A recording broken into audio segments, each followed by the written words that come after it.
One of the things Star Wars Outlaws does right is its detail and its open world, expanding existing lore on about every planet. And one of the details that I like is that in some orbits of planets there are space stations, being controlled by the Empire, criminal syndicates, and civilians. And in the orbit of Toshara, the Empire has Visavi fuel station, providing a docking point in the far outer rim for the Imperial war machine. And because Toshara was a pirate planet, the goods and services going in and out of Visavi weren't all that legal. And the Imperial Governor Thornton made some backdoor deals with the criminal syndicates for smuggling spice weapons and other resources, showing the Imperial corruption on the wild planet.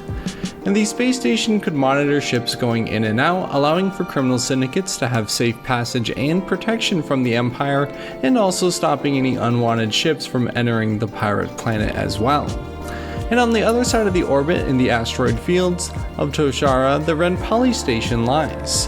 The independent station allowed for pirates to stop and refuel, making repairs on the station without the need for landing on Toshara. Smugglers and criminal syndicates often met here to do business because of its independent status. All were welcome on Renpali station with a hangar, market, cantina, and with all the goods and services being provided by the space station. And similar to Renpali, the Archra station in orbit of Akiva was a vital place for commerce outside of the governing body of Akiva. And during the Clone Wars, the station was a separatist fueling station that attracted illegal activities and tax-free trade. And the Archra station thrived after the Clone Wars, with independent merchants making money on the black market. And both of these stations were pretty similar, with a main hangar and a market for buying and selling goods. And of course there was always a cantina where the real business gets done, and there are plenty of entertainment sections as well on the space stations with sabacc, father betting, and arcade games. Certainly a fun place to hang out in Star Wars Outlaws, and they certainly are a cool place kind of floating in space.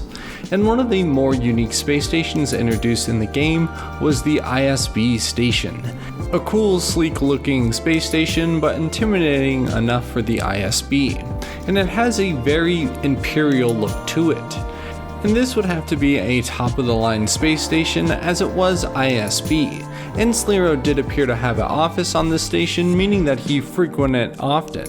And we overall don't know too much about this space station, as we don't know its name, its intended purpose, or location. And I surely would like to know more about this ISB station, and if there were more like them across the galaxy. So those are the 4 new space stations we got in Star Wars Outlaws, and I really appreciate these locations.